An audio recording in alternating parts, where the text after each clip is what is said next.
Sploshy learns to paint.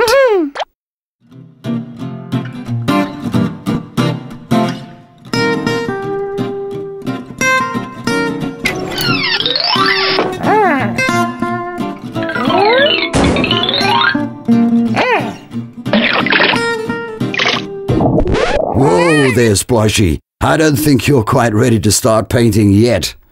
It looks like you haven't done enough preparation.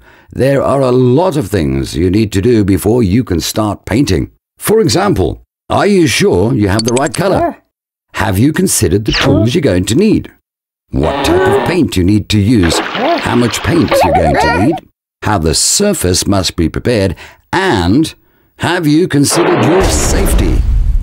Well, Sploshy, it looks like you have a lot to learn. Let me explain the steps. The first thing we need to do is consider your safety. Different paints have different dangers associated with them. They can be flammable, have narcotic vapors, or cause damage to your skin. For this reason, it's important to 1. Read the safety warnings on the back of each bucket. 2. Always wear protective overalls. 3. Never smoke, drink, or eat whilst painting. 4. Make sure you have good ventilation to prevent vapor buildup. 5. Keep paint away from children and pets. And 6. Put up signs that will warn visitors of the wet paint. There, that's better. Don't you feel safer already? Right then, let's have a look at your tools, shall we? It seems we might need to get you some new tools, Sploshy. Let's first consider what you'll need, as you definitely don't want to go to the store in the middle of a paint job. You should have the following items ready. Surface cleaning agent RB10, clean and degrease, a quality paint roller and tray, a paintbrush, sandpaper, scraper, RB10 crack fix, masking tape, old newspapers or a protective drop sheet, mutton cloth, an old bucket for cleaning, the appropriate cleaning solvent, and your paint. That's better. Looks like you've got everything you need, except enough paint. Before you buy any paint, you need to make sure that you've chosen the right paint for the job. The type of paint you'll need will be determined by what you'll be painting, the existing condition of the surface to be painted, and where the surface is located. This will also determine whether or not you'll need to apply a primer or an undercoat, and if the paint needs to have special ingredients for different purposes, such as water, stain, UV, or abrasion resistance. There are a lot of different types of paint available, with different types of finishes, but generally they're either an oil-based paint or water-based paint. Water-based paints are usually a little more user-friendly because they're easy to clean, they dry quickly and emit fewer odors. Oil-based paints are generally more durable and often have a smoother finish. Choosing the right type of paint can be tricky, but it's worth doing your research to ensure that you won't waste any time or money. Makes sense, doesn't it, Sploshy? And if you can't decide which color to use, try using a cherished decor piece to give you inspiration. That'll do fine, Sploshy. Now that you've decided which paint you're going to use, you need to determine how much paint you'll need. For the best results, it's important to calculate the correct amount of paint you're going to need before you start. Here's an easy way to determine how much paint you'll need. Calculate the surface area by measuring the height and multiplying it by the width. For example, 2 walls that will be painted the same color totals 2.5 meters times 8 meters, which is 20 square meters. Measure the areas on the wall that won't be painted, like the doors and windows, and subtract this amount from the total surface area. Multiply this by the number of coats needed. Remember to calculate the primer coats, undercoats, and top coats separately. 2 top coats will require 15 square meters times 2, that equals 30 square meters. Divide this by the coverage rate for the paint. If the coverage rate is 8 square meters per liter, then the total surface area, 30 square meters, must be divided by 8, which means we'll need 5 liters of paint for the top coat. Keep in mind that the actual coverage rate depends on the painter's skills, the nature of the surface, and the paint methods used. It's also a good idea to add 10% to the total to allow for touch-ups. Now that you're ready to start painting, Sploshy, it's time to prepare the surface and the surrounding area.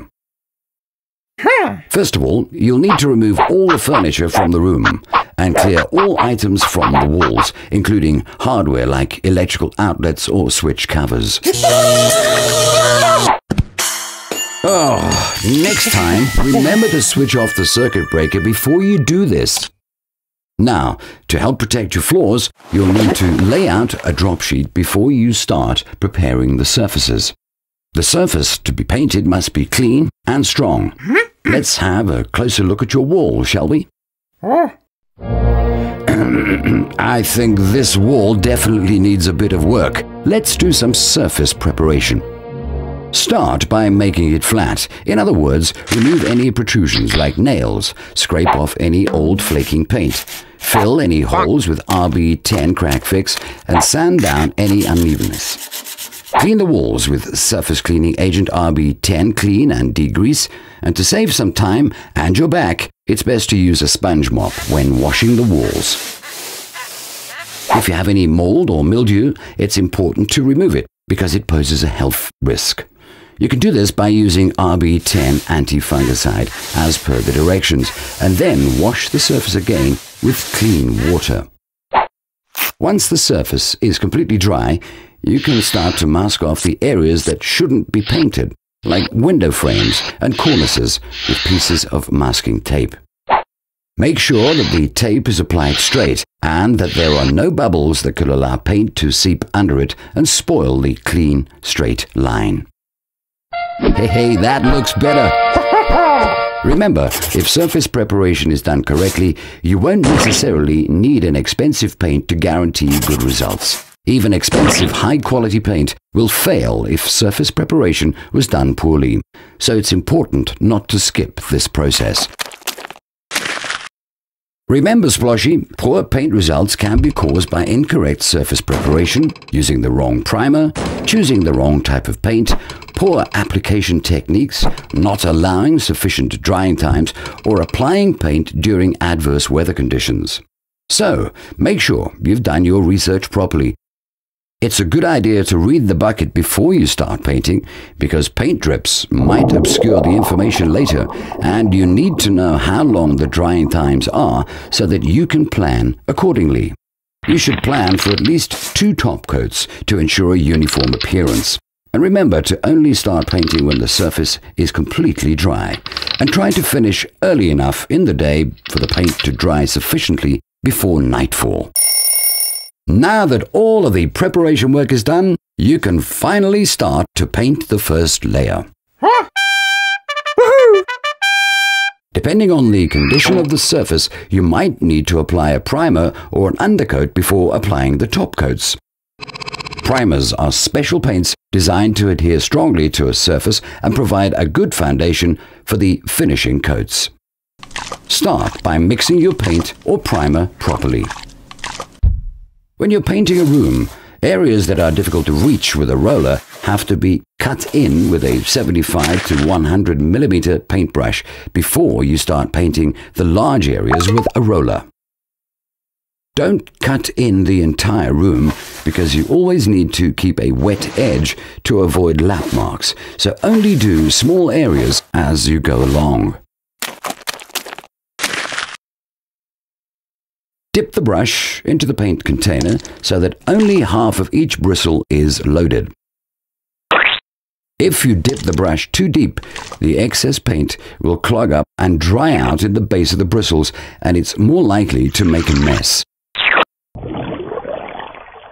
Gently scrape the excess paint off on the inside of the container. Start at the top and drag the brush downward, but try to still keep the handle above the bristles. If you've splattered paint on any other surfaces, the splatters need to be cleaned immediately with the appropriate solvent. Nicely done, Sploshy. Once you've cut in the small areas, you can proceed to paint the larger areas with a roller. But make sure that the paint doesn't dry between these two steps. It's worth investing in a quality roller cover. Cheap covers often don't hold enough paint, and it'll take you twice as long to finish the job. Make sure that you're using the correct type of roller cover, also known as a sleeve, for the type of paint that you're using and the type of surface that you're going to paint. If you're using a new sleeve, first wrap it up in masking tape and then peel it off to remove loose fibers and reduce shedding. Attach the roller to a 1.2 meter painter's extension pole or a broomstick, and this will give you better control, and you won't have to climb up and down a ladder the whole time. Whilst the cut edge is still wet, dip the roller into the paint and soak well to make sure there's a uniform coating on the roller. Remove excess paint by rolling it on the tray. Okay then, Sploshy, let's get rolling. Painting with a roller can be broken down into 3 steps. Step 1. Application. Apply the paint to the surface with the roller in an up and down zigzag motion, making sure that you cover half of the previous stroke with the new stroke. Only do a few square meters at a time. Step 2. Spreading. Spread the newly applied paint with horizontal strokes, once again overlapping each stroke as you go along. Step 3. Laying off. To finish the process, use the unloaded paint roller to lay off any excess paint with vertical top to bottom strokes, working with the flow of gravity. If you follow these steps, you should have a uniform finish in the end.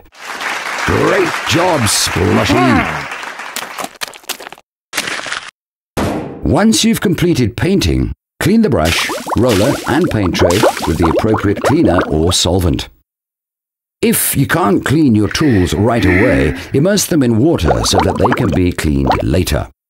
When the paint is dry, you can remove the masking tape by carefully pulling it off the wall at a 90-degree angle to produce a clean edge. Don't wait longer than 24 hours to do this because the tape becomes more difficult to remove over time. It's a good idea to keep a bit of the same batch of paint in case the painted surface gets damaged and you need to feather in touch-ups. Remember to store your extra paint in a cool, dry place and out of the reach of children. Hold on, Sploshy. I know you might be eager to decorate straight away, but you have to allow the paint to dry for at least 24 hours before you start moving in furniture or hanging items on the wall.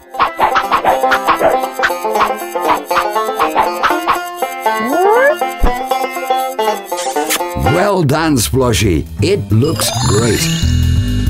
And because you've used the correct products in the correct way, you can be sure it's going to keep looking great for years to come.